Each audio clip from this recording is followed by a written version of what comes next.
खुशामदीद, आप देख रहे हैं न्यूज़ 18 उर्दू।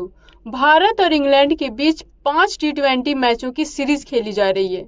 इंग्लैंड को भारत के खिलाफ मिली 2 हार के बाद अब तीसरी T20 मैच में जीत का स्वाद चखने को मिला। जी हां, राजकोट में खेले गए तीसरे T20 मैच में इंग्लैंड ने भारत को 26 रनों से शिकस्त दी। भारत को 172 रनों का टारगेट मिला था। टारगेट का पीछा करते हुए भारत 9 विकेट के नुकसान पर 145 रन ही बना सकी। आपको बता दें कि भारत की शुरुआत खराब रही। संजू सैमसन तीसरे ओवर में ही अपना विकेट गंवा बैठे। फिलहाल भारत सीरीज में 2-1 से आगे है।